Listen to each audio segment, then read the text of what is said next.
સુંદર મજાની દેવી ભાગવતની કથા સુત પુરાણી શૌનક ઇત્યાદિક ઋષિ મુનિઓને નૈમિષારણ્યની દિવ્ય ભૂમિમાં કહી રહ્યા છે. શૌનક ઇત્યાદિક ઋષિઓનો પ્રશ્ન હતો, પરીક્ષિતના પુત્ર જન્મે જઈ એમને સર્પ સત્રનું આયોજન કર્યું, જે યજ્ઞની અંદર અનેક સર્પોને આહુતિ આપવામાં આવી. ચાલતો આ સર્પ સત્ર યજ્ઞ એ શા માટે આવી અને આસ્તિક ઋષિએ આ યજ્ઞ રોક્યો? આસ્તિક ઋષિ કોણ હતા? એ સુંદર મજાના સવાલો સુત પુરાણીએ શૌનક ઇત્યાદિક ઋષિઓને કીધા. આસ્તિક ઋષિ એ જન્મે જે મહારાજ પાસે આવી યજ્ઞ રોકાવી અને કર્મની પરિભાષાનો સંદેશ આપે. રાજા, આ જગતની અંદર જીવાત્મા કર્માનુસાર જન્મ ધારણ કરે. જગતની અંદર જન્મે, કરેલા કર્મો, ઘણાય કર્મ સૃષ્ટિની અંદર એવા છે જીવે અમુક કર્મ કર્યા છે, અમુક કર્યા નથી, અને છતાંય મનની અંદર જે સંકલ્પના ઉદ્વેગો ઉપસ્થિત થાય છે,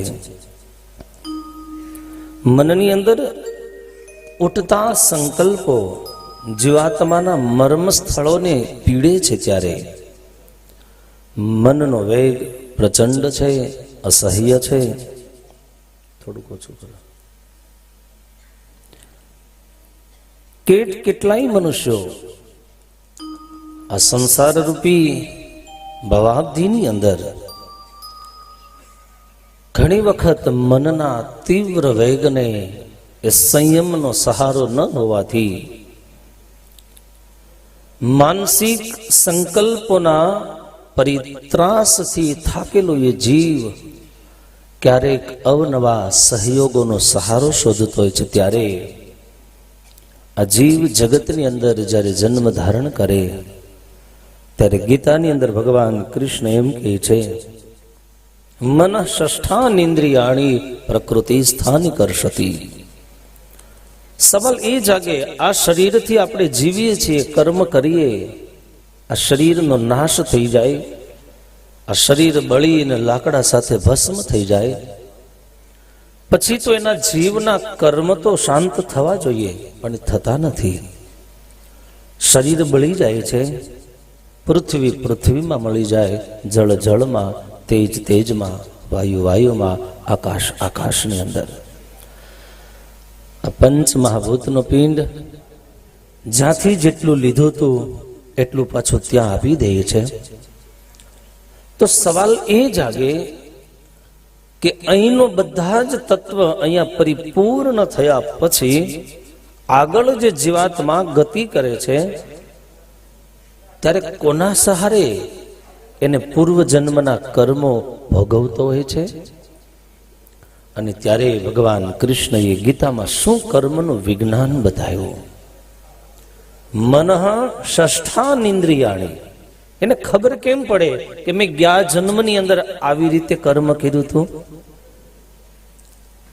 આપણને કાલે શેનું શાક ખાધું હતું એ ખબર નથી રહેતી.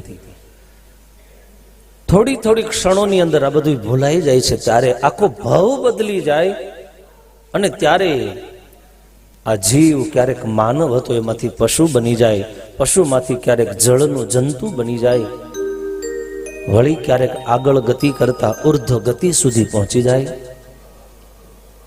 તો પછી આ જીવાત્માને કોના સહારે ખબર પડે છે કે મેં ગયા જન્મની અંદર આ કર્મ કર્યા હતા? અથવા તો કોઈ આ જન્મની વાસના અધૂરી રહી ગઈ હોય, એ અધૂરી વાસનાનો પ્રવાહ પાછો ત્યાંથી જ શરૂ થાય. તો એ સ્મૃતિ, એ જ્ઞાન, એ ત્યાં સુધીની યાદ શક્તિ એ બધું રહે છે ક્યાં? આ વિજ્ઞાન ગીતામાં ભગવાન કૃષ્ણએ આપ્યું. અને એ 18 અધ્યાય કીધા. 18 અધ્યાયમાં 15મો અધ્યાય, જેમાં ભગવાન કૃષ્ણએ પુરુષોત્તમપણાનું નિરૂપણ કર્યું. હું કોણ છું, મારું ધામ કેવું, આ સંસાર કેવો. અને એટલે તમે જુઓ, ભૂદેવોનું જ્યારે બ્રહ્મ ભોજન હોય ને ત્યારે આ 15મા અધ્યાયનો ચોક્કસ પાઠ કરવામાં આવે. આવો નિધિ નિયમ છે. સંન્યાસ પરંપરામાં આજે સંન્યાસીઓને તમે ભોજન કરાવો અને 15મા અધ્યાયનો પાઠ ન થાય તો એ ભોજન ન કહેવાય. કોઈનું મૃત્યુ થાય એની પાછળ ગીતાના પાઠ થાય. આટલું નહીં, ઉદ્ધવ અવતાર સદગુરુ રામાનંદ સ્વામી જેદી ધામમાં ગયા, ફરેણીની અંદર 13 દિવસ સુધી ગીતાના પાઠ કરવામાં આવ્યા. શું એ શક્તિ હશે ગીતાના શ્લોકમાં, શું એમાં વિજ્ઞાન હશે. ગીતામાં ભગવાન કૃષ્ણે બહુ ઊંચાઈથી ગાયું છે, કારણ ગાનાર ગોવિંદ છે અને સામે પાત્ર પોતાનો અભિન્ન મિત્ર અર્જુન છે, જે ભગવાન કૃષ્ણનો અંશ છે, જે નિત્ય જેનો સંબંધ છે. ન માત્ર કૃષ્ણ અવતારમાં જ અર્જુન અને કૃષ્ણનો સંબંધ છે, કાયમને માટે જેનો સંબંધ છે, જેની પ્રતિકૃતિ રૂપે, પ્રતિમા રૂપે જે આજ ભુજ મંદિરમાં નર અને નારાયણ બિરાજે છે, એ નારાયણ એ જ ભગવાન કૃષ્ણ, નર એ જ અર્જુન છે. અને એટલે શિક્ષાપત્રીમાં કીધું છે, ક્યારેક બે ભુજ સ્વરૂપે હોય, નર નારાયણ યુક્ત હોય, ક્યારેક લક્ષ્મી નારાયણ યુક્ત હોય, રાધા અને કૃષ્ણ યુક્ત હોય છે. આ સ્વરૂપોમાં સ્વામિનારાયણ ભગવાન કઈ ભેદ ન પાડતા, ભલામણની ચીઠી આપીને ગયા છો. અને ત્યારે ભગવાન કૃષ્ણએ પોતાના જ મુખે પુરુષોત્તમપણાનું નિરૂપણ કરતા એમ કહી, મનઃ ષષ્ઠાનિન્દ્રિયાણી પ્રકૃતિ સ્થાની કરશતી.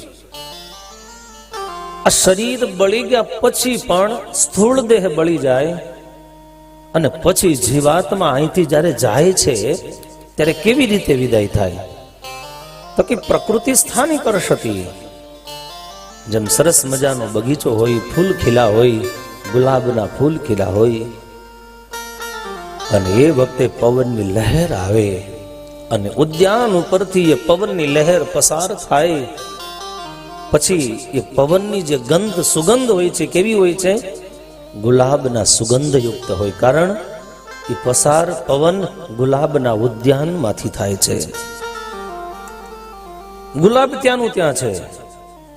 પુષ્પના એ વજનની અંદર સુગંધ લીધા પછી પણ પુષ્પમાં રતિ ભારે, વજન ઓછો નથી થતો. એમ જીવ જ્યારે આ દેહને છોડીને જાય છે, અહીંનું બધું જ અહીંયા સળગી રાખ થઈને ઉડી જાય છે, કીચડ બની જાય છે. અને ત્યારે તુલસીદાસજી બહુ સરસ વાત કરી કે માણસ કેવો બને, તો કે જેવો સંગ કરે એવો એ બની જાય. આજ જે છે વર્તમાન, પ્રેઝન્ટ, આપણી જે લાઈફ છે, આપણો વર્તમાન કાળ જેવો છે એ જ આપણે ભવિષ્ય છીએ. અત્યારે જે કરીએ છીએ એ જ ભવિષ્યમાં આવે છે. આ સિદ્ધાંત માટે તુલસીદાસજી કહે, એક નાનો સરખો રજનો કણ કરે જો પવન પ્રસંગા, પવનનો પ્રસંગ કહેતા સંગ કરે એ આકાશમાં ઉડવા લાગે. પણ એ જ નાનો એવો રજ કણ જો પાણીનો સંગ કરે તો કીચડ બનીને ધરતીમાં ચોટી જાય. એમ સજ્જનોના સંગથી જીવાત્માની પવનની જેમ ઉર્ધ્વ ગતિ થાય, દુર્જનોના સંગ જેવી પાણીની સંગતિ અધોગતિ તરફ લઈ જાય.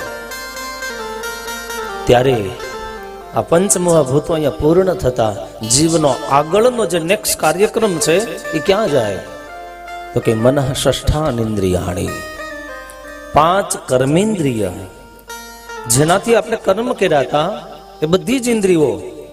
માણસ મરે ત્યારે જુઓ, કાન એમ જ હોય છે છતાંય એક શબ્દ સંભળાતો નથી, આંખ એમ જ ખુલ્લી હોય છતાંય જગતનું કોઈ દ્રશ્ય આંખથી દેખાતું નથી, નાસિકા એ જ છે છતાંય સુગંધ કે દુર્ગંધનો અનુભવ નથી થતો, સ્પર્શેન્દ્રિય એ જ છે છતાંય ઠંડો, ગરમ, શીતળ, શાંત, ઉષ્ણ આ કોઈ જ જાતના સ્પર્શની અનુભૂતિ નથી થતી.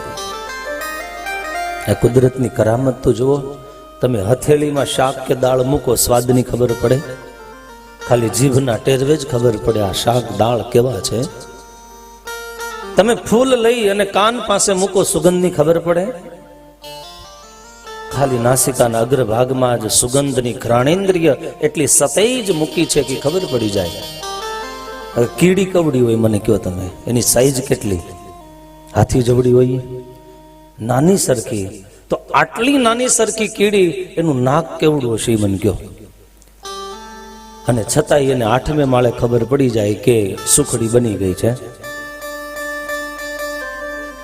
ઈશ્વરે જ્યારે આ કીડીના આંતરડાઓ ઘેડા હશે ત્યારે ક્યાં શસ્ત્રથી ઘેડા હશે મને કહો?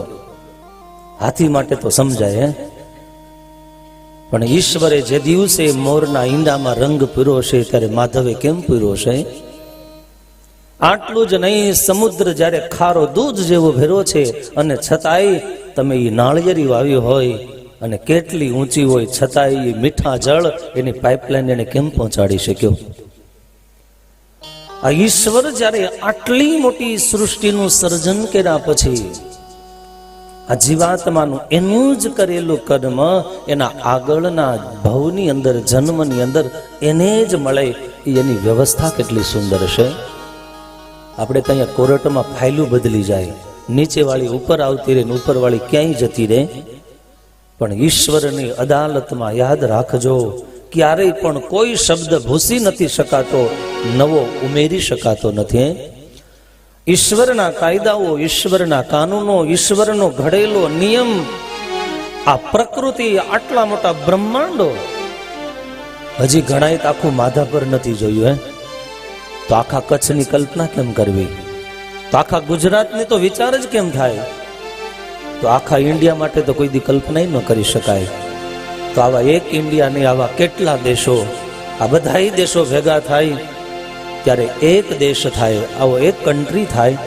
તમે વિચાર કરો, એક બ્રહ્માંડ, આવા અસંખ્ય બ્રહ્માંડો જેના એક રૂવાડામાં ઉડે છે, એ વિરાટ નારાયણ કેટલો આ વિશ્વને ચલાવવા માટે વ્યવસ્થિત હશે. હે બાલો સૃષ્ટિનો સર્જન હાર રે, એને તમે ઓળખીયો. વાલો સૃષ્ટિનો સર્જન હાર રે, એને તમે ઓળખીયો. વાલો ભક્ત તણો રખવાળ રે, એને તમે ઓળખીયો. વાલો ભક્તો તણો રખવાળ રે, એને તમે ઓળખીયો. હે બાલો સૃષ્ટિનો સર્જન હાર રે, એને તમે ઓળખીયો. બાલો સૃષ્ટિનો સર્જન હાર રે, એને તમે ઓળખીયો.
સમાનીર કોણ રે ભર્યા જુઓ આકાશે વાદળા કેવા રે ચડ્યા એમાં અમૃત સમાનીર કોણ રે ભર્યા એના વર્ષાનો વરસાવનાર રે એને તમે ઓળખી લો માલો સૃષ્ટિનો સર્જનહાર રે એને તમે ઓળખી લો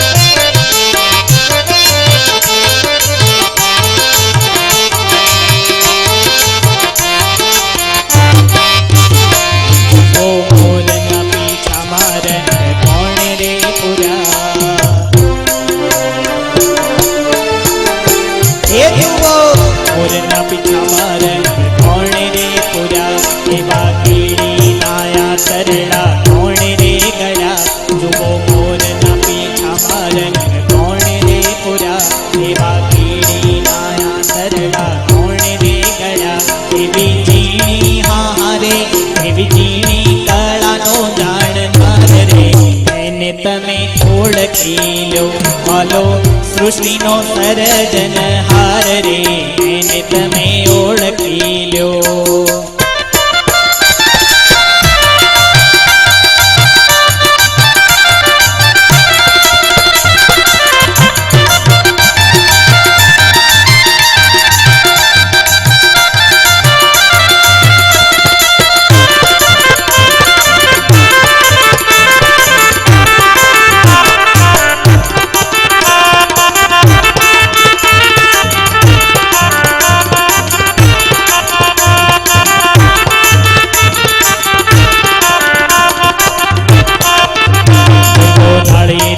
ઝાડ ઘણા ઊંચા દેખાય ધાડીના ઝાડ ઘણા ઊંચા રે દેખાય એના ફળોમાં ત્રણ પડતા જણાય જુઓ ધાડીના ઘણા ઊંચા દેખાય એના ફળોમાં ત્રણ પડતા દેખાય એમાં પાણીનો પૂરનાર રે એને તમે ઓળખી હાલો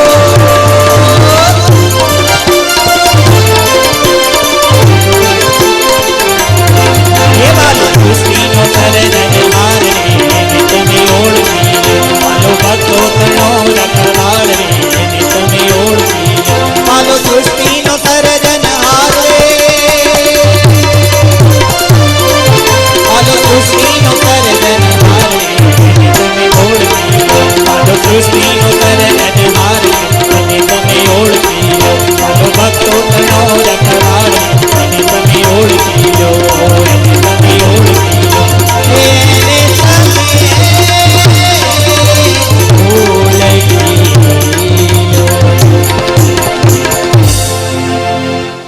તમે માલો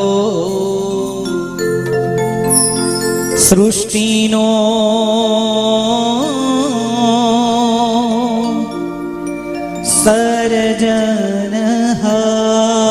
સર્જનહાર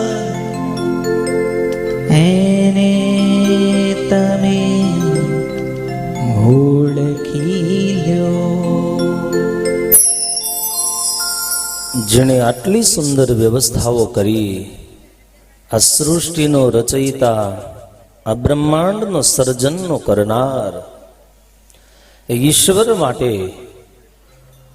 અહીંયા દેવી ભાગવત સાક્ષી પૂરે છે કે આટલું બ્રહ્માંડ સુવ્યવસ્થિત રીતે ચાલે એ તમે વિચાર કરો. સૃષ્ટિનો રચયિતા અહીંયા સપ્ત પ્રકારના શરીરના જે ધાતુઓ છે એ ધાતુઓની વચ્ચે એક બાળકના ઉછેર માટે જેણે આવું સરસ મજાનું અમૃત જેવું દૂધનું નિર્માણ કરનાર એ સૃષ્ટિનો સર્જનહાર કેવો હશે. જન્મ પહેલા એ જ બાળકની અંદર વાત્સલ્ય થાય, પ્રેમ થાય, આવો પ્રેમનો પૂરનાર પરમાત્મા કેવો હશે. આ ભગવાન કીડીથી લઈ કુંજર કહેતા હાથી સુધી બધાયના આંતરડાઓ ઘડે, જેના સંકલ્પ માત્રથી એક બ્રહ્માંડ નહીં અસંખ્ય બ્રહ્માંડોનું સર્જન થાય, એ સૃષ્ટિના રચયિતા પરમપિતા એ ભગવાન શ્રી હરિ એમને આધીન રહી અને જન્મે જઈ આખું જગતના જીવાત્માઓ કર્મ કરે છે. પણ જીવ જ્યારે આ શરીરને છોડીને જાય ત્યારે માત્ર 5 કર્મી જ્ઞાનેન્દ્રિય અને છઠ્ઠું મન ષષ્ઠાન ઇન્દ્રિયાણી, જેમ પવન સુગંધને લઈને આગળ વધે છે એમ આ જગતની અંદર જન્મેલો જીવ કોઈ તે કરેલા કર્મ, 5 જ્ઞાનેન્દ્રિય અને છઠ્ઠું મન આને લઈને જીવ આગળના દેહો ધારણ કરે છે. અને ત્યારે અહીંયા કર્મની પરિપાક અવસ્થા સ્વયં મહર્ષિ વેદવ્યાસજી જન્મે જઈને કહે છે. મહર્ષિ આસ્તિકનો આ સિદ્ધાંત એને આપેલું દિવ્ય જ્ઞાન જન્મે જઈને આ વાત સમજાણી. આખી જન્મે જઈએ સર્પ યજ્ઞ બંધ કરાયો.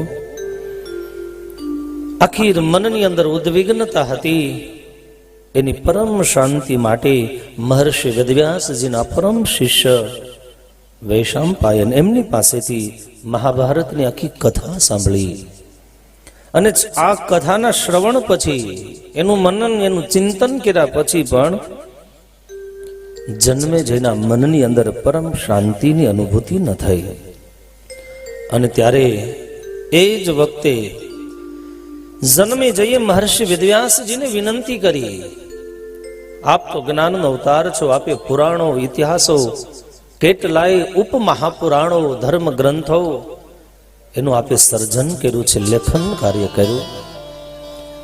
આપ મને કોઈ એવું શાસ્ત્રની કથા કહો કે જે સાંભળવાથી મારા મનને પરમ શાંતિની અનુભૂતિ થાય.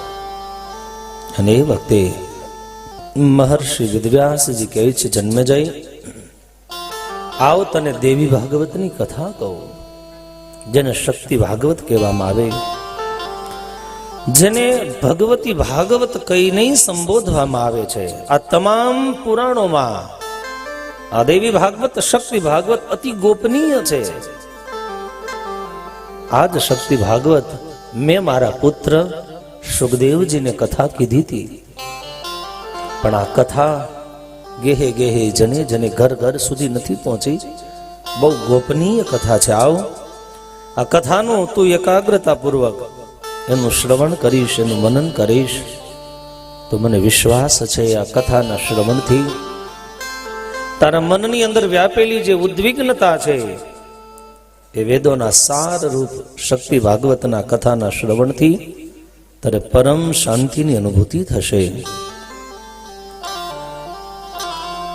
અહીંયા શૌનક ઇત્યાદિ ઋષિ મુનિઓ સુત પુરાણીને સવાલ પૂછે કે હે સુતજી, આપ અમને એ બતાવો જેનું જીવન ધર્મ પરાયણ છે, જેને આવી જન્મે જઈને સર્પ યજ્ઞ રોકાયો.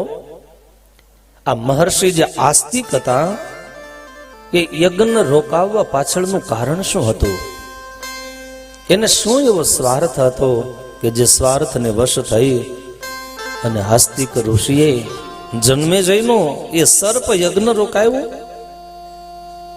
અને ત્યારે આસ્તિક ઋષિના પૂર્વ જન્મની કથા લઈ અને સ્વયં મહર્ષિ વેદવ્યાસ જન્મે જઈને કહે છે, જન્મે જઈ વર્ષો પહેલા એક જરદકારો નામિક ઋષિ થઈ ગયા. જે ઋષિ શાંતિપ્રિય હતા, ધર્મ પરાયણ એનું જીવન હતું, સંસારના વૈભવો અને સુખોને લાત મારી જંગલમાં જઈ એકાંતમાં બેસી ઈશ્વર આરાધન કરતા હતા. આ કથાઓના માધ્યમથી એ વાત તો ચોક્કસ મળે છે કે માણસ સમાજમાં સાધનોની વચ્ચે રહેવાથી એટલો સુખી નથી થતો જેટલો સુખી એકાંતમાં ઈશ્વર આરાધન કરવાથી થાય છે. કારણ જગતની અંદર રહેતા જીવ અવનવા દ્રશ્ય જોવે, અવનવા શબ્દો સાંભળે, અવનવી શબ્દની આ પરિભાષાઓના માધ્યમથી જીવ કેટલા સંકલ્પો અને વિકલ્પો કરે, આખી જોયેલા સાંભળેલા દ્રશ્યો જીવાત્માને વારંવાર ભવાટવીમાં ભવબંધનમાં નાખે છે. અને ત્યારે જરત્કારુ નામના ઋષિ જંગલમાં જઈને સાધના કરે. એક દિવસનો સમય છે અને એમ કહેવાય એક અવાવરો કૂવો વર્ષોથી એમનો પડ્યો હતો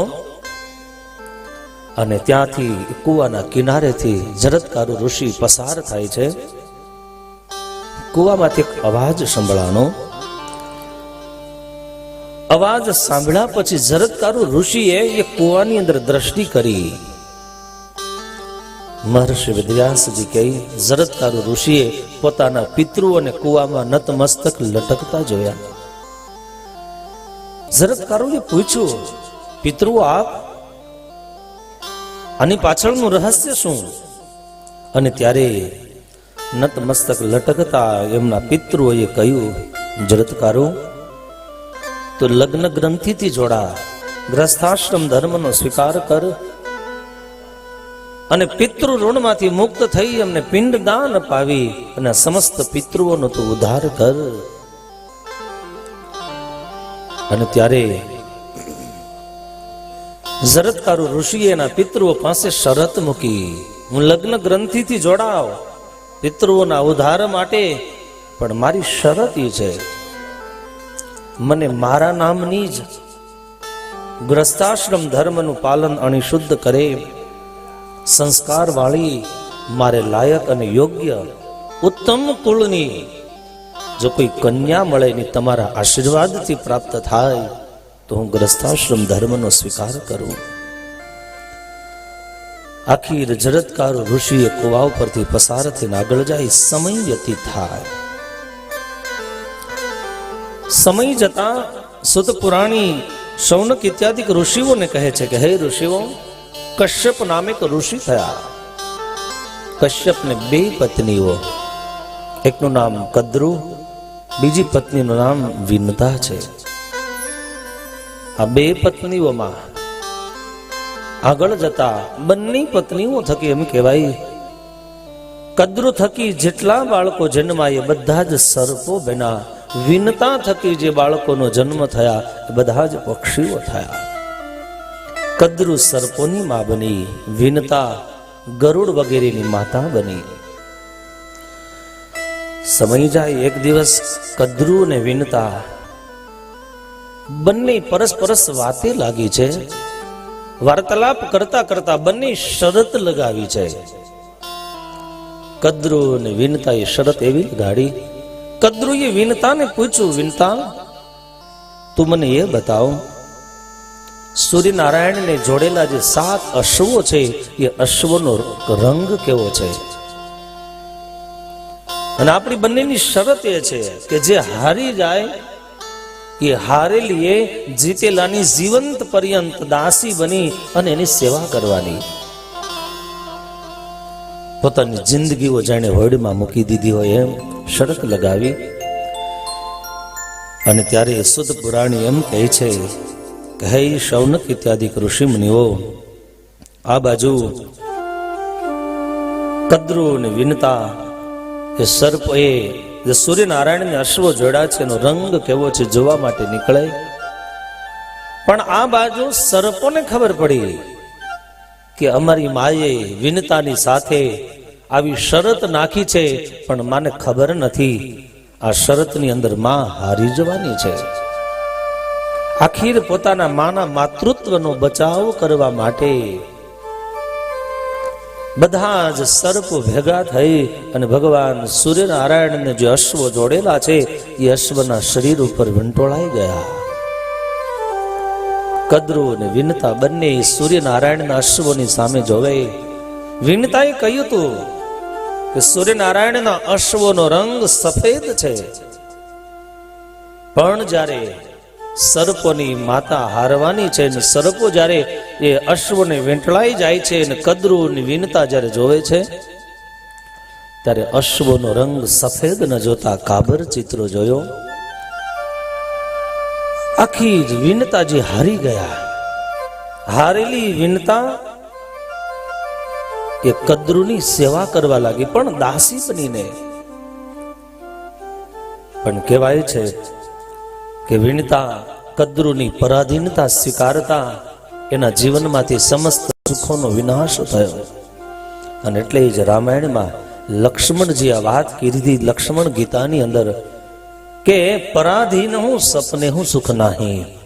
પરાધીન માણસને આમ તો સુખ ન મળે, પણ સ્વપ્નમાં ક્યારે સુખની પ્રાપ્તિ થતી નથી. આખીર કદ્રુની સેવા વિનતાજી કરવા લાગ્યા. સમય ઘણો ગયો અને વિનતા દિવસે દિવસે ઉદાસ રહેવા લાગ્યા. ઘણો સમય ગયો. એક દિવસ એમ કહેવાય છે કે ગરુડજી આવીને પોતાની માનો ચહેરો આટલો બધો સુકાઈ ગયેલો, ઉદાસ, નીરસ, ઉત્સાહ રહિત જોયો. અને તે દિવસે ગરુડે પોતાની માને પૂછ્યું, માં બતાવ, હું ઘણા દિવસથી જોઉં છું તારા ચહેરા ઉપર ઉદાસીનતાનું કારણ શું છે? આખી વિનતાજીએ શરૂઆતમાં તો ના કહી, પણ જ્યારે ગરુડે બહુ આગ્રહ કર્યો ત્યારે વિનતાએ બધી જ દિલ ખોલીને વાત કરી. ગરુડ,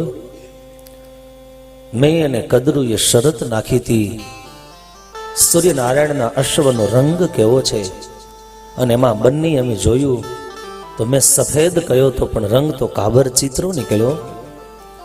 આખી ગરુડજીને ખબર પડી ગઈ કે આ કામ સર્પોનું છે, કારણ કે સૂર્યનારાયણના જે જોડેલા જે અશ્વો છે એ અશ્વનો રંગ તો સફેદ જ હતો. ખબર પડી કે કદ્રુના સંતાનોએ કપટ કરી મારી માને દાસી બનાવી છે. અને ત્યારે સુત પુરાણી ઋષિમુનિઓને કહે કે હે ઋષિમુનિઓ, વિનતાજી વ્યથિત હૃદયે બધી જ વાત કીધી. શોક બનીને સેવા કરું છું, માટે શોક સાગરમાં ડૂબેલી રહું છું. ગરુડે સંકલ્પ લીધો, માં હું તને સુખી કરીશ. એક દિવસ ગરુડજી કદ્રુ પાસે ગયા. કદ્રુ પાસે જઈ હાથ જોડીને કદ્રુને પ્રણામ કરીને કીધું, માં મને બતાવ, તું મારી માં વિનતા તારા દાસ્ય ભાવથી સેવા કરે છે, એ દાસીપણામાંથી કાયમ મુક્ત કરાવી હોય તો માં હું તને કેમ રાજી કરું અને મારી માં દાસીપણામાંથી મુક્ત થાય? તે દિવસે કદ્રુ એટલું જ કીધું તું કે મને સ્વર્ગમાંથી અમૃત લાવીને જો પા તો હું તારી માતાને કાયમને માટે દાસીપણામાંથી મુક્ત કરી દઉં. આખીર એક દિવસ ગરુડજી એમ કહેવાય છે ઇન્દ્ર સાથે યુદ્ધ કરે છે. યુદ્ધ કરી અને અમૃતનો કળશ લઈ ઇન્દ્રને હરાવી અને આવીને અમૃતનો કળશ કદ્રુને સોંપી દે છે. પોતાની માતાને દાસીપણામાંથી મુક્ત કરાવી લીધા. થોડો સમય ગયો. કદ્રુએ એ જ અમૃતનો કળશ, ચારે તરફ દર્ભ બિછાવેલું, દાભડાઓ બિછાવી અને વચ્ચે બરોબર અમૃતનો કળશ મૂક્યો છે. સમય પછી સમય જતા એક દિવસ ઇન્દ્રએ ઝપટ કરી અને એ જ અમૃતનો કળશ છીનવી લીધો છે. પણ ત્વરિત ગતિથી જતા અમૃતના કળશમાંથી અમુક બિંદુઓ, અમુક જે ટીપાઓ એ દર્ભ ઉપર ઢોળાય છે. ઇન્દ્ર અમૃતનો કળશ લઈ મૃત્યુલોકમાંથી ધરતીલોકથી ચાલી સ્વર્ગે સીધાયા. આ બાજુ સર્પોને ખબર પડી અને એમ કહેવાય છે સર્પોએ અમૃતનું પાન કરવા માટે પોતાના જીભથી પડેલા એ અમૃતના બુંદને એ જીભથી જ્યારે ચાટવા માટે જાય છે ત્યારે દર્ભ દાભડાની તીક્ષ્ણતાને લીધેથી એ તમામ સર્પોની જીભો ચીરાઈ જાય છે, બે ભાગમાં વેચાઈ જાય છે. આખીર કદ્રુએ પણ પોતાના દીકરાઓને શ્રાપ આપેલો હતો. અને ત્યારે સુત પુરાણી ઋષિમુનિઓને કહે છે કે હે ઋષિમુનિઓ, આજ અનેક સર્પો જન્મે જઈના ચાલતા સર્પ યજ્ઞની અંદર હોમાણા, પણ તક્ષક અને વાસુકી નાગ, આ બે નાગ એવા હતા હજી જન્મે જઈના યજ્ઞમાં નહોતા આવ્યા. આ એ જ વાસુકી નાગ, એને એમ થયું કે જન્મે જઈના યજ્ઞની અંદર આગળ આહુતિ અપાઈ જશે. પોતાના પ્રાણની રક્ષા કરવા માટે એ જ વાસુકી નાગ દોડી બ્રહ્માને શરણે ગયા. બ્રહ્મા પાસે જઈ પ્રાણનું રક્ષણ માંગ્યું. બ્રહ્માએ ત્યારે વાસુકી નાગને એટલું જ કીધું, વાસુકી નાગ, જો તારે બચવું હોય તો તારી પાસે એક ઉપાય છે. અત્યારે વર્તમાન સમયની અંદર જરત્કારુ નામના ઋષિ છે અને એ ઋષિના પિતૃઓએ એને આજ્ઞા કરી કે તું ગ્રસ્થાશ્રમ ધર્મનો સ્વીકાર કર. અને ત્યારે જરત્કારુ ઋષિએ પોતાના પિતૃઓના ઉદ્ધાર માટે ગ્રસ્થાશ્રમ ધર્મ સ્વીકારું, પણ મને મારા નામની જ જો કન્યા કુલીન સંસ્કારી સારા ઘરની મળે તો. માટે હે વાસુકી, મારી વાતમાં વિશ્વાસ કરી અને અત્યારે પિતૃઓના ઉદ્ધાર માટે જરત્કારુ ઋષિ ગ્રસ્થાશ્રમ સ્વીકારવા માટે તૈયાર થયા છે. માટે તારી બહેન જે જરત્કારુ નામની છે એ જલ્દીથી એ જરત્કારુ ઋષિને સોંપી દે અને બંનેના લગ્ન થશે અને એ જરત્કારુ ઋષિ પિતૃઓનો ઉદ્ધાર કરશે અને વાસુકી તારો પણ ઉદ્ધાર થશે. આ વાત વાસુકી નાગને સમજાણી. પોતાની બેન એમણે જરત્કારુ ઋષિ સાથેના લગ્ન કરાવ્યા. આ બાજુ જન્મેજયનો ચાલતો જે યજ્ઞ હતો એ યજ્ઞ આસ્તિક ઋષિએ બંધ રખાયો હતો. અને ત્યારે બ્રહ્માજીની આજ્ઞાથી જે જરત્કારુ ઋષિ હતા અને વાસુકી નાગની બેન જે જરત્કારુ જે હતી, આ બંનેના લગ્ન થયા અને બંનેના દિવ્ય દાંપત્યના સહારે આસ્તિક ઋષિનો જન્મ થયો હતો. અને એ જ આસ્તિક ઋષિએ જન્મેજયનો યજ્ઞ રોકાયો છે. આમ આ કથા કઈ બેના પ્રાણના રક્ષણની કથા કીધી.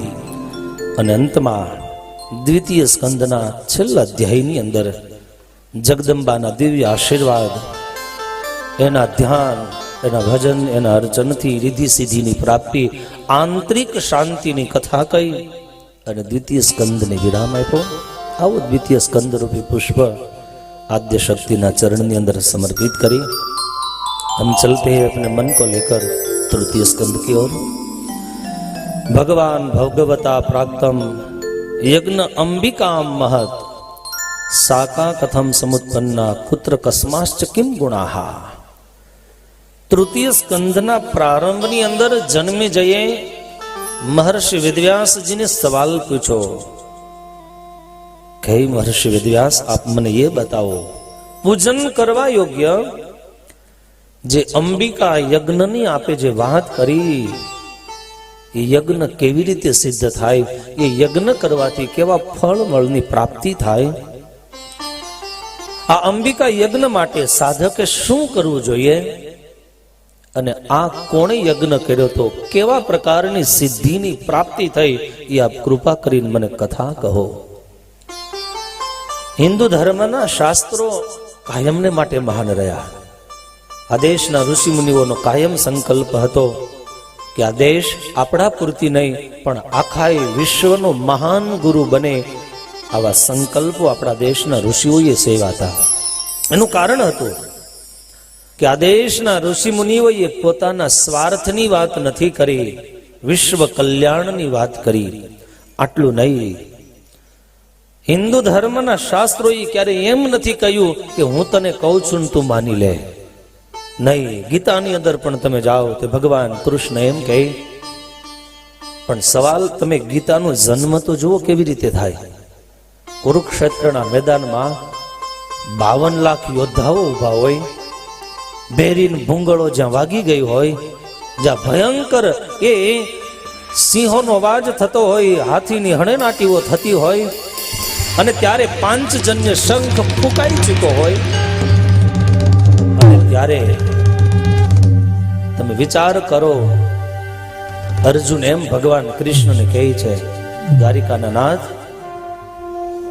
આપ કૃપા કરી સેનયો રૂભયોર મધ્યે સ્થાપમ મૃત્યુતમેચ્યુતઃ। હે ગોવિંદ, આપ કૃપા કરી સેનાના બંને મધ્ય ભાગની અંદર મારા રથને સ્થાપિત કરો। हे अच्युत, भगवान कृष्ण रथ ने उभो राखे। जोई ले पार्थ, आ बधाई छे। પિતામહ ભીષ્મને જોયા, કુળગુરુ દ્રોણને જોયા, કૃપાચાર્યને જોયા, દુર્યોધનને જોયો, દુશાસનને જોયો. આ બધાને જોયા પછી અર્જુનની સ્થિતિ શું થાય છે તમે જુઓ. અર્જુન કહે છે, પ્રભુ મારા હાથમાંથી ગાંડીવ સરી જાય, મુખમ ચ પરિશુષ્યતિ વેપથુશ્ચ શરીરે મે રોમ હર્ષશ્ચ જાયતે. શરીરની રૂવાટીની રોમાવલીઓ ઊભી થઈ જાય, હાથમાંથી ગાંડીવ પડી જાય, હું ભયભીત બની જાઉં છું. અર્જુન રથના ભાગમાંથી નીચે બેસી જાય, પ્રભુ હું યુદ્ધ નહીં કરું, આ બધાની સામે હું ન લડી શકું. તો તમે વિચાર કરો, શું અર્જુન ઘેરેથી નીકળ્યા તે દિન ખબર નહોતી કોની સામે લડવાનું હતું? અને તે દિવસે અર્જુન એટલું જ કીધું કે સૌ જેની આંગળી પકડીને ચાલતા શીખા, જેના ખોળા ખૂંદીને મોટા થયા, એ જ વડીલોના ખૂનથી ખરડાયેલી આ હસ્તિનાપુરની સત્તા મારે નથી જોતી. અર્જુને એનાથી આગળ વધીને શું કીધું ખબર? કે પ્રભુ જરૂર પડે તો ભિક્ષા માગીને ખાઈ લઈશ, આ તો શું 3 લોકનું રાજ્ય મળી જાય તોય હું યુદ્ધ નહીં કરું.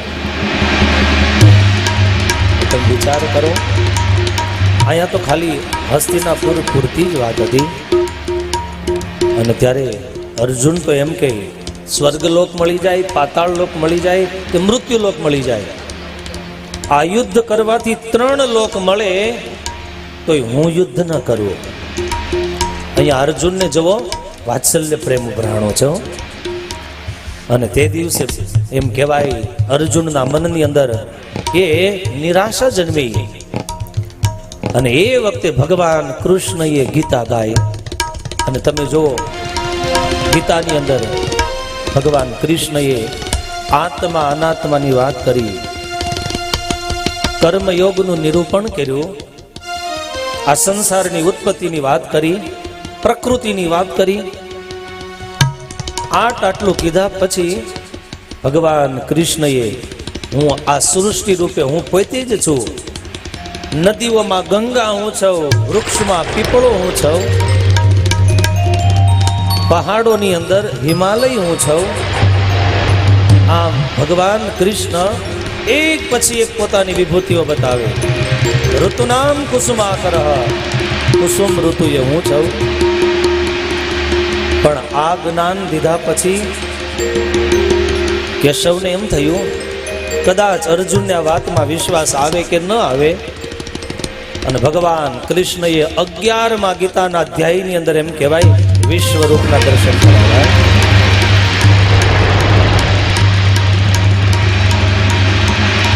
પશ્ચમે પાર્થ રૂપાણી શતશોથ સહસ્રશ. પાર્થ જોઈ લે આ મારું રૂપ. હજારો નેત્રો, હજારો મસ્તકો, હજારો હસ્તક મળે.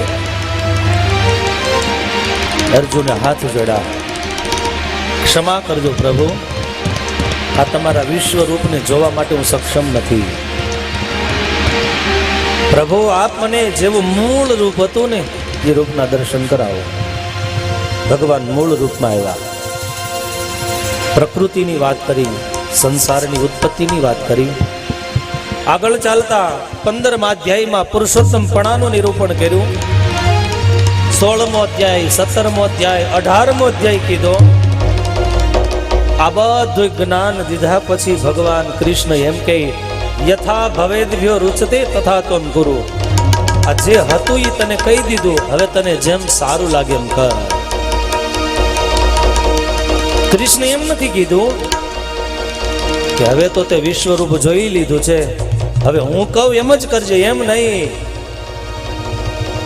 હે પાર્થ, હું તને વચન આપું છું કે મારા કહેવા પ્રમાણે તું કરીશ અને યુદ્ધ લડીશ તો આ યોદ્ધાઓનો નાશ તારે હાથે થશે. તો તને નરક થકી બચાવવાની જવાબદારી મારી છે, પણ તને સારું લાગે તો યુદ્ધ કર.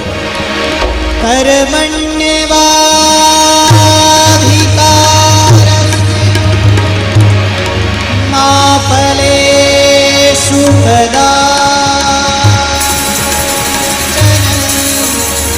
કર્મણ્યેવાધિકારસ્તુ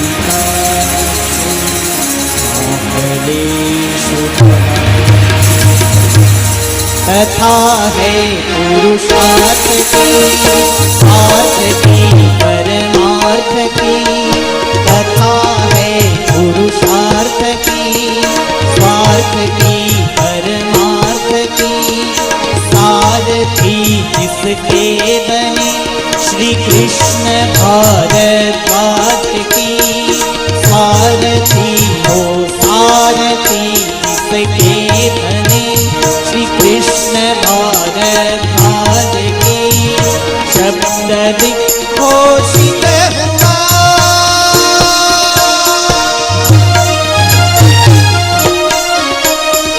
शब्द विघोषित हुआ। सत्य साधक सर्वदा, सत्य साधक सर्वदा।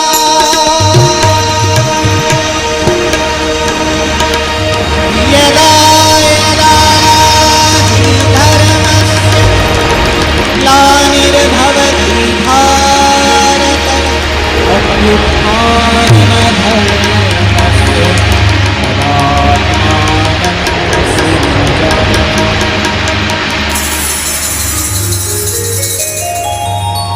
ભગવાન કૃષ્ણએ 18 અધ્યાયનું જ્ઞાન આપ્યા પછી ભગવાન કૃષ્ણ એનો મિત્ર હતો. એનો મિત્ર ધર્મની ફરજ માટે એને મજબૂર કરી શકે એમ હતા, પણ છતાંય નહીં. ભગવાન કૃષ્ણ એટલું જ કીધું, તને જેમ યોગ્ય લાગે એમ કરજે. આ જગત આદેશનો સંન્યાસી આદ્ય ગુરુ શંકરાચાર્યજી પણ જ્યારે માં જગદંબાના ચરણમાં જાય તે દિવસે આદ્ય ગુરુ શંકરાચાર્યજી પણ એમ કહે, માં યથા ભવેદ્ભ્યો રુચતે તથા ત્વમ કરું. તને જે યોગ્ય લાગે, આ બાળક માટે જેમાં શ્રી હોય એ તું કરજે. ભગવાનના ભક્તના લક્ષણ સ્વામિનારાયણ ભગવાને વચનામૃતમાં કીધા. એ સાચો ભક્ત છે, પોતાનું કયું ન કરાવે, ભગવાનની મરજીમાં પોતાની મરજી ભેળવી દે. કેવી રીતે? તો કે જેમ સાકર દૂધમાં ભળી જાય એમ ભક્ત ભગવાનના વિચારમાં પરિસ્થિતિમાં ભળી જાય એ શ્રેષ્ઠ ભક્ત છે. અને ત્યારે આદેશની મહાનતા, આદેશના શાસ્ત્રો આજે પૂજનીય છે.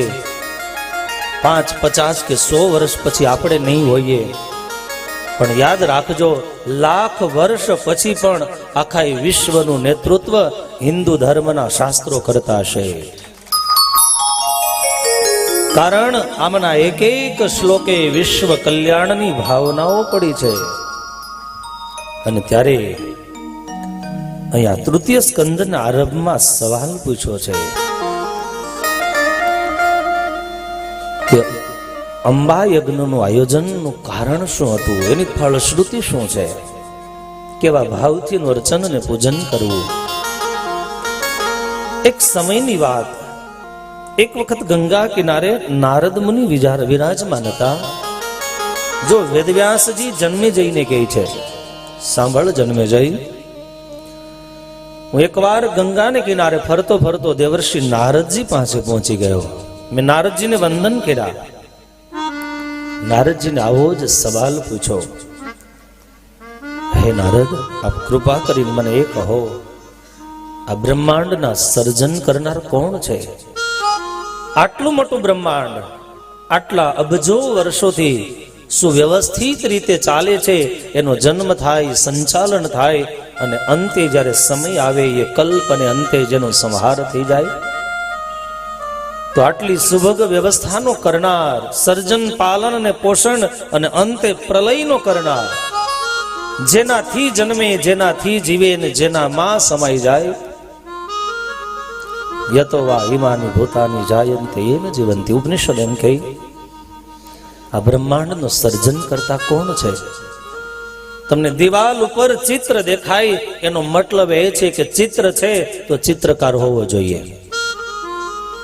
કારણ કે ચિત્ર સિવાય, ચિત્રકાર સિવાય ચિત્રનું પ્રતિબિંબ દિવાલ ઉપર પડવું સંભવ નથી. આજકાલના ભણેલા 2-3 ડિગ્રી મળી જાય પછી એમ કે અમે ભગવાનને ન માનીએ, ભગવાન જેવું કઈ છે જ નહીં.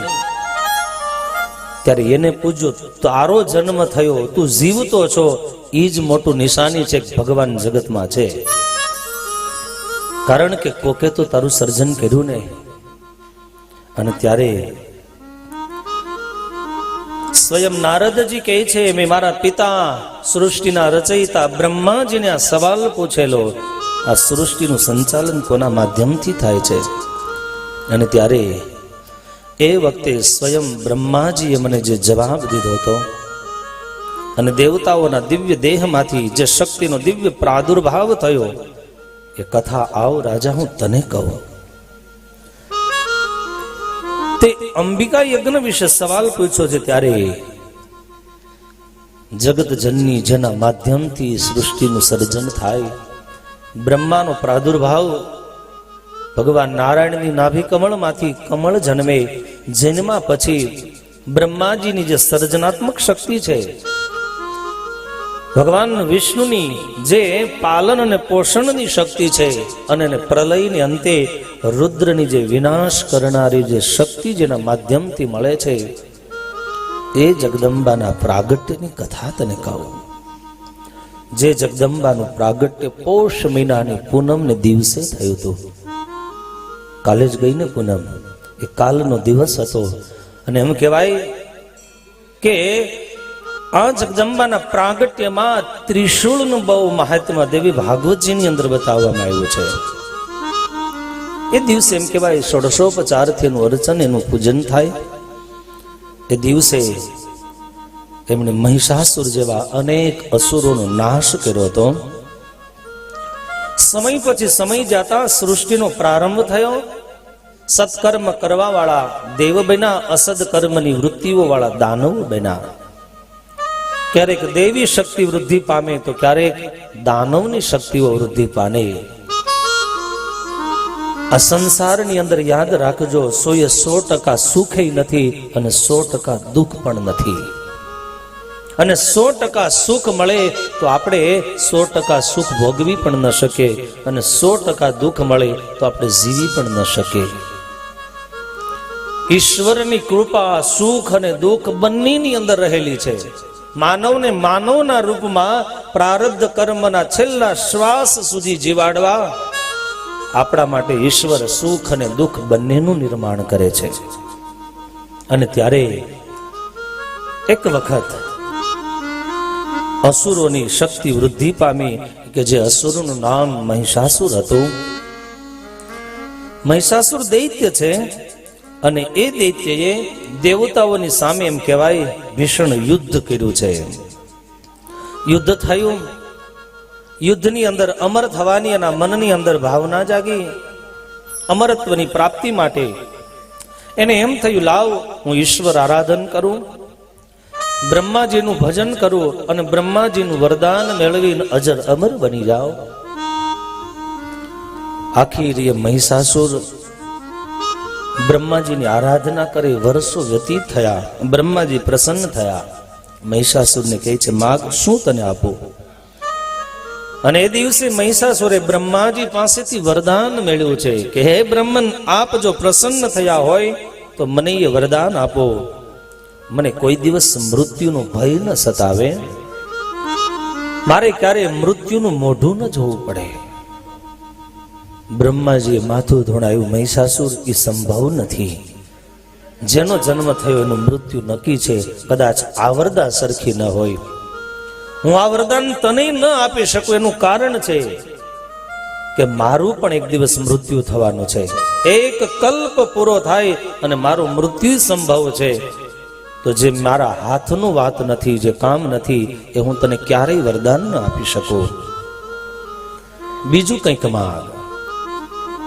આખી મહિષાસુરે બુદ્ધિની પ્રયુક્તિઓ ગોઠવી અને બ્રહ્માજી પાસેથી એવું વરદાન માંગ્યું, ન તો દેવોના હાથે મારું મૃત્યુ થાય, ન દાનવોના હાથે મૃત્યુ થાય, ન પશુઓ થકી થાય, ન પક્ષીઓ થકી થાય. મારું મૃત્યુ થાય તો એક જ થકી થાય, બાકી કોઈના થકી ન થાય. ને એ છે અબળા સ્ત્રી. એનો મને ભય નથી. કારણ કે દેવરાજ ઇન્દ્રની સામે યુદ્ધનો લલકાર કરનારો મહિષાસુરના મનમાં ગર્વ અને અભિમાન છે કે કોઈ પણ પુરુષ તમારું રચેલું, તમારું સર્જન, એના થકી મારું મૃત્યુ ન થાય. મહિષાસુરે એ જગદંબાનો આવાહન યુદ્ધનો શબ્દ સાંભળી અને જાણે પોતાના અભિમાનના ચુરાવો થતા હોય, આજ પહેલી વાર પોતાના કાન થકી કોઈ યુદ્ધનું આવાહન આપે એવો શબ્દ સાંભળો. જેને વરદાનનો ગર્વ છે, જેને અભિમાનનો ગર્વ છે, આવો મહિષાસુર અને આદ્ય શક્તિ જગદંબાનું દ્વંદ્વ યુદ્ધ થયું છે. જોત જોતામાં યુદ્ધ થતા થતા થોડી વાર માટે મહિષાસુર ને આદ્ય શક્તિ રમાડ્યો છે, પણ નભમંડળની અંદર રહેલા દેવતાઓ મહિષાસુર અને આદ્ય શક્તિના દિવ્ય યુદ્ધને નેત્રો ભરીને નિહાળી રહ્યા છે. પણ માત્રની અંદર જેમ સૂર્યનારાયણની કિરણ આ ધરતી ઉપર આવે અને અંધકારના ઓળાઓ ઉલેચાઈ જાય, એમ આદ્ય શક્તિ એક હુંકાર ભરી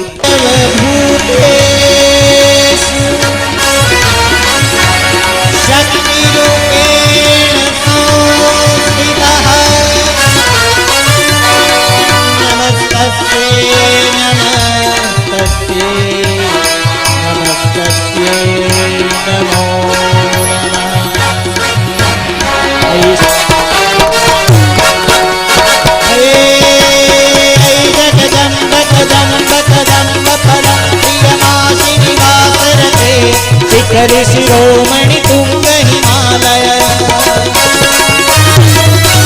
શિખર શિરોમણિ તુંગ હિમાલય, સુંદરી જાવર સત્યગતિ, મધુ મધુરે મધુ કૈટભ બંદિની કૈટભ બંદિની વાસરતે, જય જય જય મહિષાસુર મર્દિની રમ્યક પદ્મિની, જય જય જય મહિષાસુર મર્દિની રમ્યક પદ્મિની કૈરસુતે.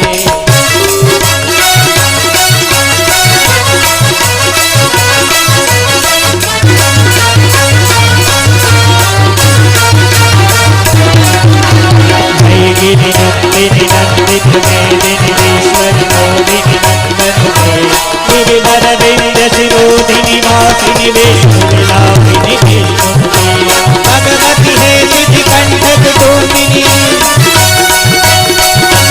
भगवती है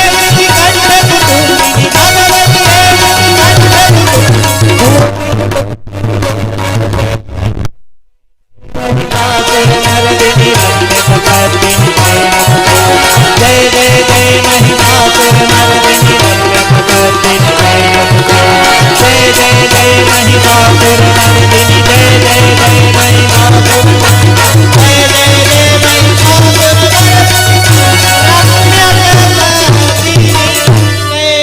कैरसुते. આ બાજુ મહિષાસુરનો વધ થયો. દેવતાઓએ આદ્ય શક્તિની સ્તુતિ કરી. હે આદ્ય શક્તિ, મહિષાસુરનું મર્દન કરનાર, આ સમસ્ત ઉપસ્થિત તમામ દેવતાઓના આદ્ય શક્તિ તારા ચરણમાં મારા વંદન હો. આ મહિષાસુર વધની કથા, એ આ કથાનું સૂચન એ છે, આમાંથી સારાંશ એ નીકળે કે વર્તમાન આપણા જીવનની અંદર ક્યાંક સત્કર્મને નાશ કરનારી દુર્વિચારની શક્તિઓ આપણા મનબળ ઉપર જ્યારે હાવી થઈ જાય છે, ત્યારે જરૂર પડે આવી કોઈ સદશક્તિનું પ્રાગટ્ય થાય. આ શક્તિ એ માત્ર યાદ રાખજો, કોઈ સ્ત્રીનો આકાર માત્ર નથી. આપણા જ માનસની અંદર, આપણા જ બુદ્ધિની ખોપડીની અંદર આવા દુર્વિચારો રૂપી મહિષાસુર જેટલા કેવાય દાનવો આવી અને યુદ્ધ કરે છે. પેલું યુદ્ધ તો આંખથી દેખાય, જગત નહીં દેખાય, પરંતુ જ્યારે આંતરિક ક્લેશો, બીજાનું હરી લેવાનું, બીજાને પાછા પાડી દેવાના, બીજાને સમાજની અંદર ઇજ્જતથી ભ્રષ્ટ કરવાના, આવા જ્યારે દુર્વિચારોના મહિષાસુર જેવા અસુરો જ્યારે આપણા મનની અંદર તીવ્ર વેગ લઈ યુદ્ધનું રૂપ ધારણ કરે, તે દિવસે સદવિચાર રૂપી શક્તિને આરાધજો. જેના થકી સદવિચારો મળે. તમને શાસ્ત્રથી મળે તો શાસ્ત્રનું વાંચન કરજો. સદગુરુ સંતોના માધ્યમથી તમને સદવિચાર મળે તો સંતોનું સાનિધ્ય સેવજો. દેવ મંદિરમાં જવાથી તમારા વિચારો જો શુદ્ધ થતા હોય તો દેવ મંદિરનું સાનિધ્ય લેજો. હરિનામ સંકીર્તનના સહારે આવા દૂર વિચારોનો વિનાશ થતો હોય તો એકાંતમાં બેસીને હરિનામનો સહારો લેજો. અને એટલા માટે આજ મહિષાસુર વધની કથા, એ માટે હું એટલું જ કહું કે વચનામૃતની અંદર સ્વામિનારાયણ ભગવાન એમ કહે કે આપણે ધ્યાન કરતા હોઈએ, ભગવાનનું માનસી પૂજાથી ભગવાનની સેવા પૂજા કરતા હોઈએ. વૈષ્ણવ પરંપરામાં એમ કહેવાય કે ભગવાનને તમે હાર પહેરાવો, ભગવાનને સુંદર મજાના વસ્ત્ર પહેરાવો, 56 પ્રકારની ભોગ સામગ્રી ધરાવો. આ પ્રત્યક્ષ સેવા કરતા જો સર્વોત્તમ કોઈ સેવા હોય તો મનથી કરેલી માનસી સેવા છે. પદાર્થ કરતા સૌથી ઉત્તમ વૈષ્ણવ પરંપરામાં કોઈ સેવા હોય તો એ ભગવાનની મનથી પૂજા કરવી. જે મનમાં કોઈ પદાર્થની જરૂર ન પડે પણ છતાંય માનસી પૂજાને શ્રેષ્ઠ બતાવી, ત્યારે એ જ વાતને ફેરવીને જેમ દેવી ભાગવત અહીંયા શક્તિના પ્રાદુર્ભાવની વાત કરે, ત્યારે વૈષ્ણવ પરંપરામાં એ જ મનને, મહિષાસુર જેવું મન જ્યારે મદોન્મત બને ત્યારે વૈષ્ણવ પરંપરા એમ કહે છે તે દિવસે તમે મનથી ભગવાનની પૂજા કરજો. ત્યારે સ્વામિનારાયણ ભગવાન વચનામૃતમાં એમ કહે, આવા જ્યારે મહિષાસુર જેવા ખરાબ વિચારો મનની અંદર ઉદ્ભવે, ખોટા તરંગો થાય, ખોટા સંકલ્પો જાગે, તે દિવસે સ્વામિનારાયણ ભગવાન કે ધ્યાન નહીં પડતું મૂકી દઈ, નિર્લજ બની તાળી પાડી અને ઉચ્ચ સરે સ્વામિનારાયણ ભગવાન કહી, સ્વામિનારાયણ સ્વામિનારાયણ આવું ભજન કરજો. બસ આ ભજનનો જે ઉદ્ગાર છે એ આદ્ય શક્તિનું ઉદ્ગમન સ્થાન છે. ચાહે એ મંત્રને તમે દૈવી શક્તિ કહો, ચાહે આદ્ય શક્તિ કહો, પણ આખીર તમારા દુર્વિચારો મનને રોકનાર, અસુરને વિનાશ કરનાર શક્તિ હોય તો આવા હરિનામ સંકીર્તનના સહારાઓ છે. અને એટલે તો નરસૈયો કે રટન કર હરિનામનું દામ બેસે નહીં. હે કડતાલ સિવાય કોઈ સંપત્તિ નહોતી. BMW ની તો કલ્પના ન થાય, જેની પાસે કડતાલ સિવાય કોઈ સંપત્તિ નથી. અને નાગરી જ્ઞાતની અંદર, આખા ગામની અંદર જે ઝેર બની જાય, આખી નાયત જેનો વિરોધ કરે અને છતાંય હાથમાં કડતાલ લઈ અને જીવો ત્યાં સુધી નરસૈયો કડતાલ વગાડતો રહ્યો અને ઈષ્ટને આરાધતો રહ્યો. આપણને ભજન કરવામાં કોઈ અવરોધ નથી કરતું. અને હું તો એમ કહું, આજના વડીલોએ જેની માથેથી જવાબદારી જતી રહી છે એને ઘરના ખૂણામાં ભજન સિવાય કંઈ ન કરાય. નરસૈયાની જેમ કડતાલ લઈ અને તમે બજારે ન નીકળો તો કંઈ નહીં, પણ જ્યાં છો, જે ઘરનો રોટલો ખાઓ, એ ખૂણામાં કડતાલ લઈ હરિનામ સંકીર્તન કરજો. અને ત્યારે અહીંયા દેવી શક્તિના પ્રાદુર્ભાવના દિવ્ય ભાવની કથા અહીંયા સુંદર મજાના રૂપકના રૂપમાં સુત પુરાણી, શૌનક ઇત્યાદિ ઋષિઓને કીધી. અખીર જેનો કોમળ સ્વર છે, આવી આદ્ય શક્તિએ ઉપસ્થિત તમામ દેવતાઓને આશ્વાસન આપ્યું. કહે તેવો આપને જ્યારે જરૂર પડે, આપત્તિની વેળા આવે ત્યારે હે દેવતાઓ, આ જ સ્વરૂપનું આપ ચિંતન કરજો. આપ આપત્તિના સમયે મારા સ્મરણ માત્રથી તમારી આપત્તિઓને હું દૂર કરીશ અને આપત્તિના સમયે હું આપનો ઉદ્ધાર કરીશ.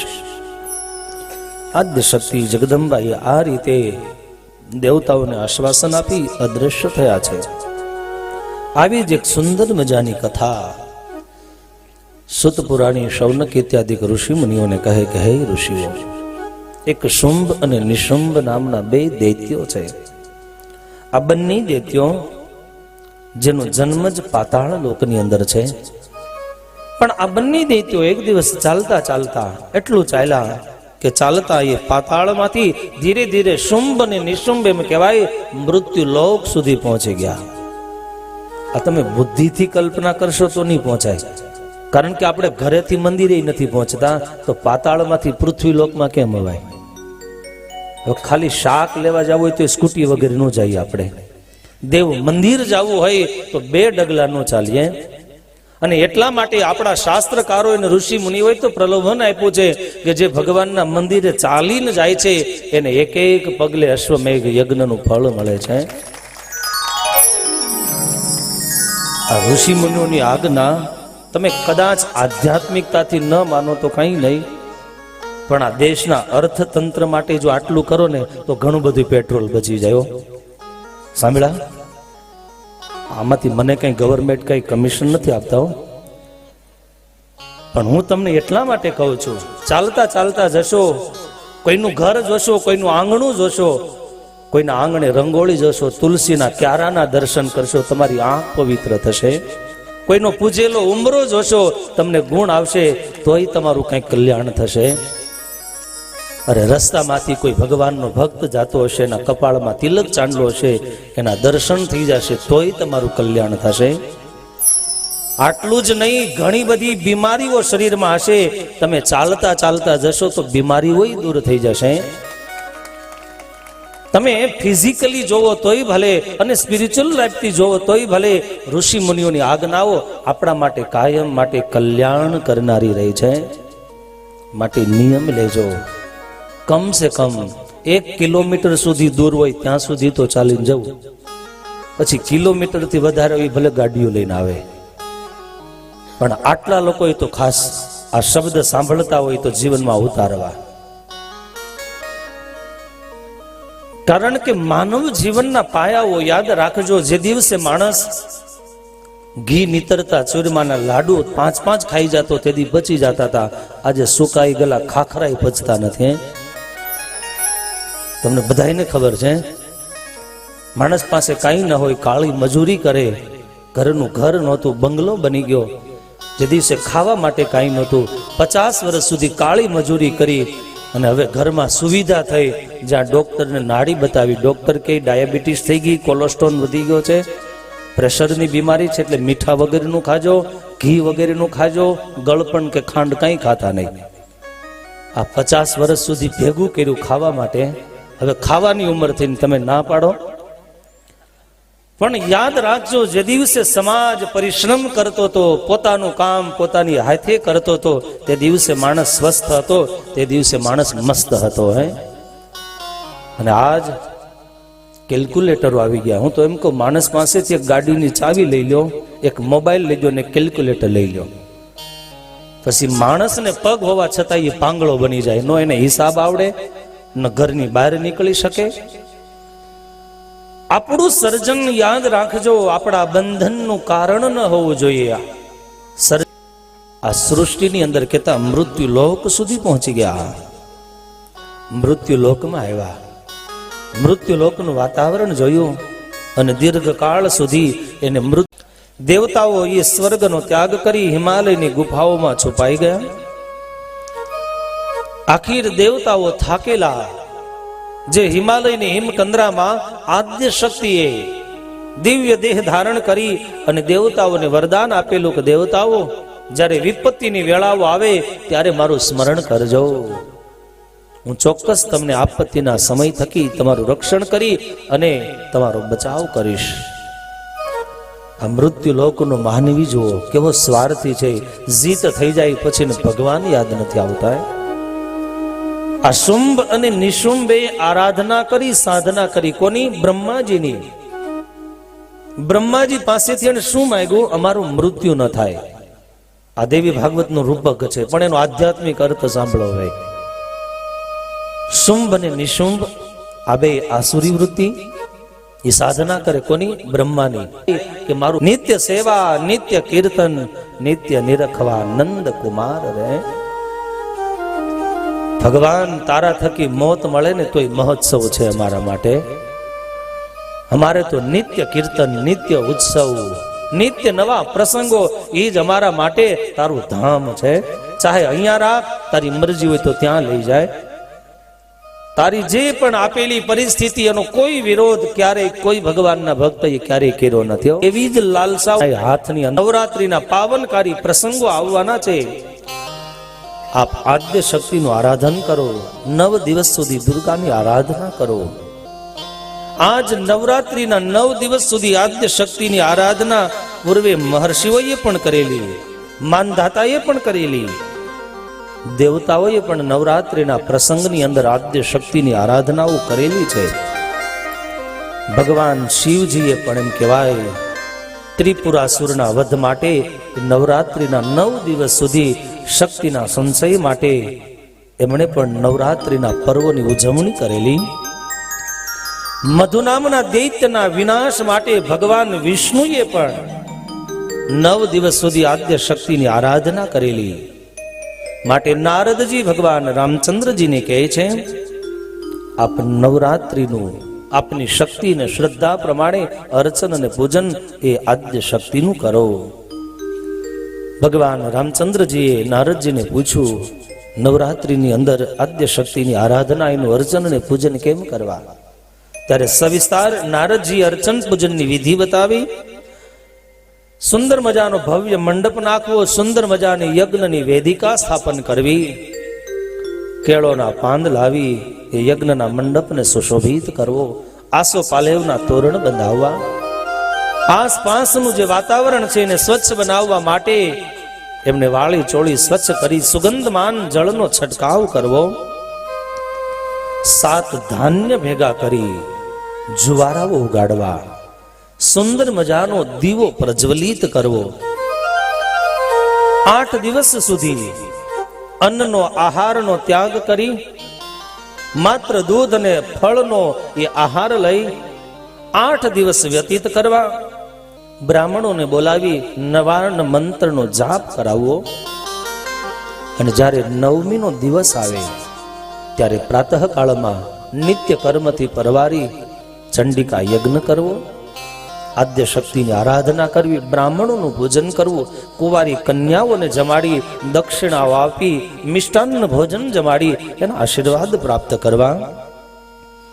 અને ત્યારબાદ 9મીના દિવસે દશાન્ન યજ્ઞ પૂર્ણ થાય અને યજ્ઞને અંતે એ સ્વાદિષ્ટ પકવાન એનો આહાર કરવો. આમ પ્રસ્તુત વિધિથી વાકેફ નારદજીએ રામચંદ્રજીને કર્યા છે. પૂજનનો વિધિ બતાવ્યો. અને ત્યારબાદ સ્વયં નારદજી કહે છે, હે ભગવાન રામચંદ્રજી, બ્રહ્માજીને સર્જન કરવાની શક્તિ પણ આદ્ય શક્તિના માધ્યમથી મળી, વિષ્ણુને જે પોષણ કરવાની શક્તિ પ્રાપ્ત થઈ એ પણ આદ્ય શક્તિના માધ્યમથી, ભગવાન શિવ જે સૃષ્ટિનો વિનાશ કરે, વિનાશ કરનારી તાંડવ શક્તિ પણ જો શિવને પ્રાપ્ત થઈ હોય તો એ આદ્ય શક્તિના આરાધનાના માધ્યમથી મળી છે.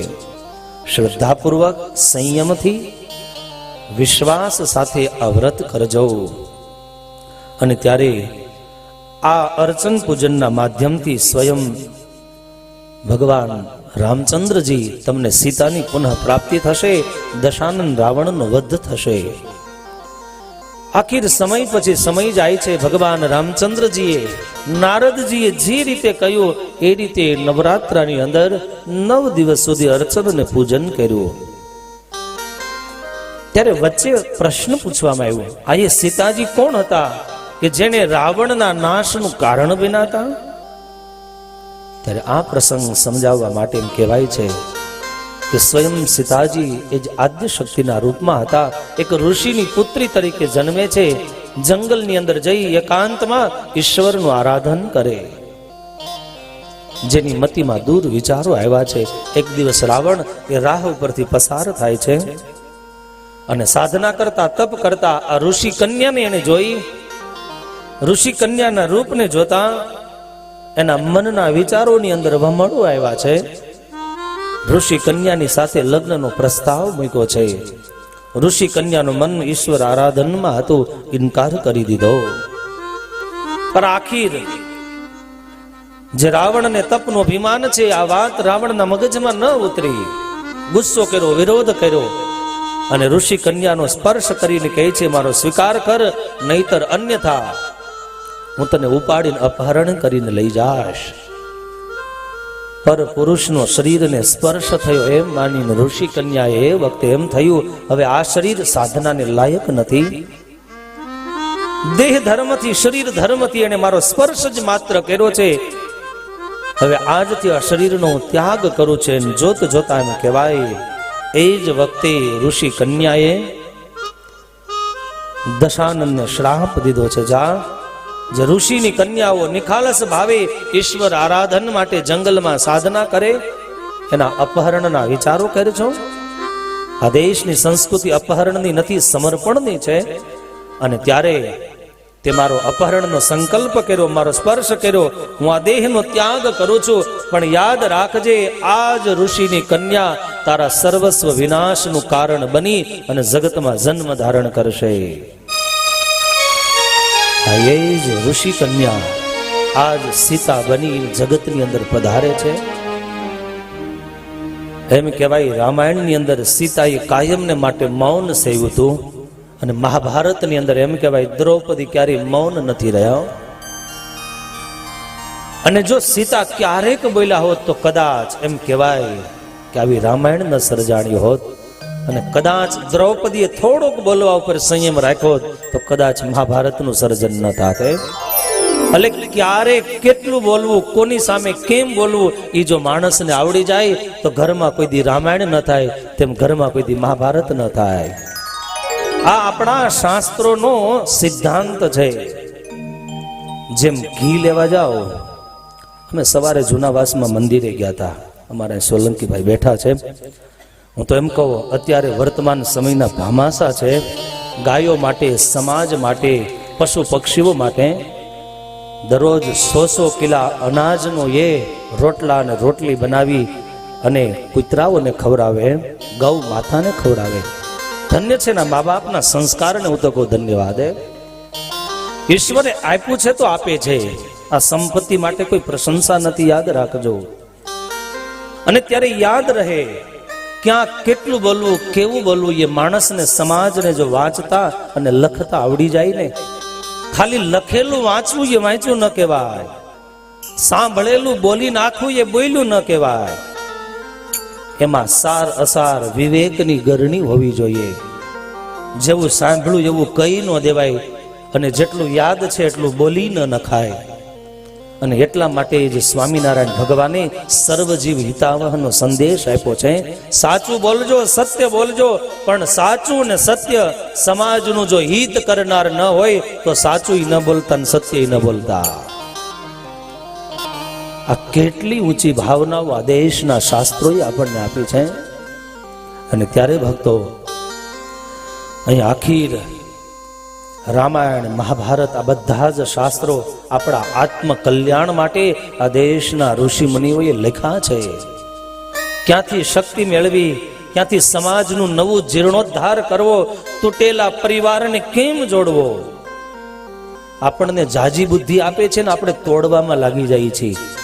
ઈશ્વરે આપણને સમાજના મોભી બનાવ્યા હોય, આપણા વજન, શબ્દોનો વજન પડતો હોય, આપણી પ્રતિભાનો ક્યાંક જો વજન પડતો હોય તો ક્યાંક બાપ દીકરા વચ્ચે, સાસુ સસરા વચ્ચે, બે પરિવાર વચ્ચે ઊંડી ખાઈ પડી હોય તો એનો ઉપયોગ જોડવામાં કરજો, તોડવામાં ન કરતા. તે દિવસે ઈશ્વર અક્ષરધામમાં બેઠો બેઠો રાજી થશે, મેં યોગ્ય પાત્રને બુદ્ધિ, શક્તિ ને સંપત્તિ આપી છે. આ જ્ઞાન યજ્ઞ યાદ રાખજો, આનું માધ્યમ પણ એટલું જ છે. બધું ગાઈ નાખવા માટે નથી, બધું વાપરી નાખવા માટે નથી. અહીંયા તો એક એક રૂપિયો યોગ્ય રીતે વપરાય સમાજના કલ્યાણ માટે. ચાહે એ સમાજનું કલ્યાણ સંસ્કારથી હોય તોય ભલે, અને ચાહે સમાજનું કલ્યાણ વાણીથી હોય તોય ભલે, દિવેટથી હોય તોય ભલે, ફળ ફ્રૂટથી હોય તોય ભલે, ચાહે એ સમાજનું કલ્યાણ ગૌ માતાના ચારા માટે હોય તોય ભલે. આ બધી ઈશ્વરની પ્રકૃતિની જ પાછી પ્રકૃતિની પૂજા કરવામાં આવે છે. અને ત્યારે ઈશ્વરે તમને આપ્યું હોય આવા જ્ઞાન યજ્ઞમાં વાપરતા શીખજો. અને ત્યારે આ જ્ઞાન યજ્ઞ છેલ્લા એમ કહેવાય 4 વર્ષોથી અખંડ ચાલે છે. તમને એમ થાય અહીંયા 9 દિવસે તો વિરામ થઈ જાય, પણ 9 દિવસે વિરામ નથી થતો. એ જે સાંભળ્યું હતું, જે સંભળાયું હતું, જે કાંઈ શાસ્ત્રોની વ્યાખ્યાઓ કરી હતી અને વ્યાખ્યાઓ કર્યા પછી જે જીવનમાં સાર રૂપે હતું એ અહીંયા આખું વર્ષ ભગવાનની ધૂન થાય એ કરવા જેવી વાત કહીને જાય છે. આખીરા શાસ્ત્રના ઉપાખ્યાનો સાંભળ્યા પછી પણ આ જ કરવા જેવું છે. અને ત્યારે સંપત્તિ આપી હોય તો યજ્ઞમાં સંપત્તિ આપજો. ઈશ્વરે તમને સંપત્તિ ન આપીને સમય આપ્યો હોય, અને ઘણાય મા બાપ ઉપર તો આપણને દયા આવ્યો, ઘરમાં કોઈ બોલાવતું ન હોય તો ભગવાનના મંદિરે ન આવે. સાંભળા, ઘરની અંદર જેની કોઈ કિંમત ન હોય અને ઘરેથી આખું ઘર એમ કહેતું આ ખૂણો ઘડી ખાલી કરે તો સારું, કંઈક બીજા કામ થાય. પણ છતાંય આ વૃદ્ધનું હજી પ્રારબ્ધ કંઈક ઘટતું ને ખૂટતું હોય છે. દેવ મંદિર સુધી દર્શને આવતા નથી. ઈશ્વરે સમય આપ્યો હોય તો સત્કાર્યમાં સમયને વાપરજો. અને ત્યારે અહીંયા જે નવરાત્રિનો દિવ્ય પ્રસંગ, એમની દિવ્ય ગાથા અહીંયા સુત પુરાણી શૌનક ઇત્યાદિ ઋષિ મુનિઓને કહે કે હે ઋષિઓ, આ નવરાત્રિના 9 દિવસની આરાધના એટલે વીરતાનો વૈભવ, શૌર્યનો શણગાર અને પરાક્રમનું પૂજન એટલે નવરાત્રિના 9 દિવસનું પૂજન.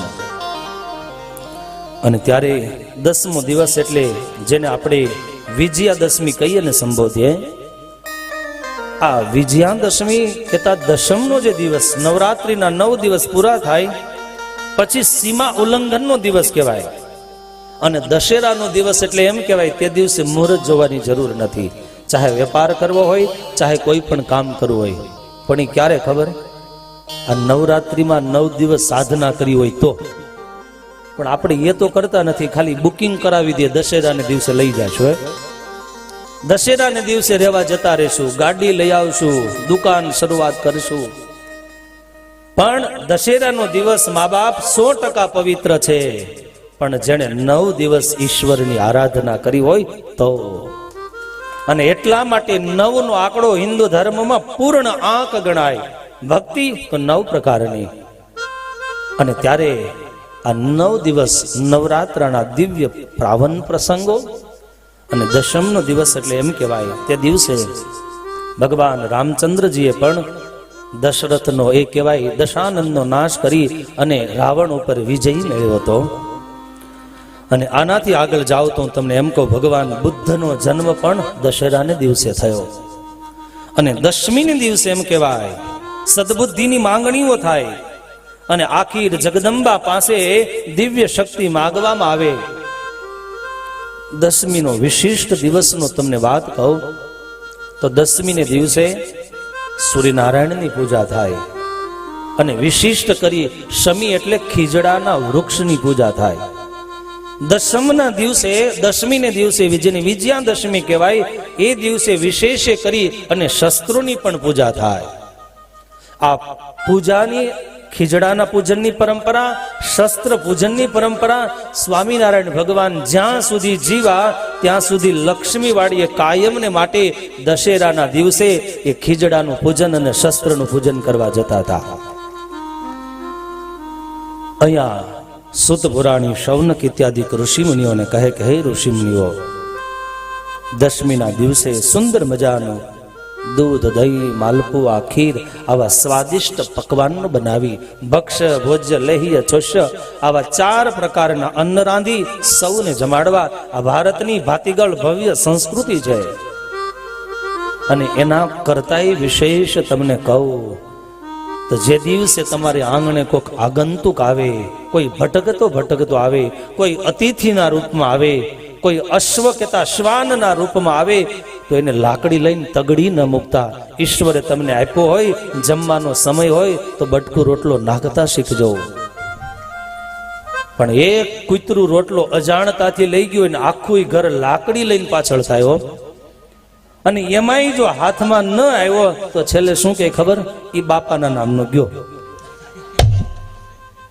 હવે એ પ્રાણના જોખમે, જીવના જોખમે લઈ ગયો એ બાપા સુધી પહોંચે. અને ત્યારે ભારતની સંસ્કૃતિ છે, અમારો કવિ કાગ એમ કે કોઈ આંગણે અતિથિ આવે ને તો જેમ કોઈ મોંઘેરો મહેમાન આવ્યો હોય એમ માની અને એનો સત્કાર કરજો. અને ત્યારે ઘણી વખતે એવું થાય સમાજમાં જેમ જેમ સંપત્તિ વધતી જાય ને એમ સંપત્તિ આવવાથી તમે આખા વિશ્વમાં જોજો, આ શાસ્ત્રોનો ચિંતકોનો મત છે હો. જેમ જેમ સંપત્તિ આવે એમ માણસ ધીરે ધીરે હૃદયમાંથી શૂન્ય થતો જાય. આ બાજુ શૂન્યની વૃદ્ધિ થાય, આ બાજુ હૃદયમાંથી સંવેદનાઓ ઓછી થતી જાય. અને ત્યારે અહીંયા સ્વયં દેવી ભાગવતના માધ્યમથી એમ કહેવામાં આવ્યું છે કે આપણી ભારતીય સંસ્કૃતિ ખવડાવીને ખાવાની છે, આંચકીને ખાઈ લેવાની નથી. જે ખવડાવીને ખાય છે ને એ જગદીશના લોકમાં વયો જાય. પણ કદાચ એક રોટલો ખાવા બેઠો હોય અને આંગણે કોઈક આગંતુક આવે, એકનો અડધાનો અડધો કરીને જમાડી દે ને એ ભગવાનને વાલો લાગે. ઘણાય તો બીજાના ભાગનું હડફીને ખાઈ જાય છે. અને ઈ ક્યાં જાય ખબર તમને? એ મુંબઈની જસલોકમાં જાય, એ જગદીશના લોકમાં કોઈ દી ન પહોંચે. અને ત્યારે આ સંસ્કૃતિ સમર્પણની છે, આપતા શીખજો. અને સ્વામિનારાયણ ભગવાને એ સત્સંગી જીવનમાં પોતે કહેવડાવ્યું છે કે આંગણે આવેલો અતિથિ અતિથિ નથી, સાક્ષાત પરમાત્માનું રૂપ છે.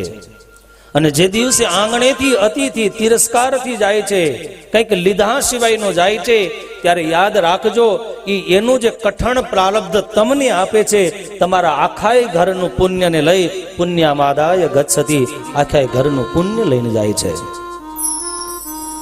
ખાવાથી કોઈના ઘરની અંદર અનાજ ખૂટી ગયું હોય એવો કોઈ પ્રસંગ નથી.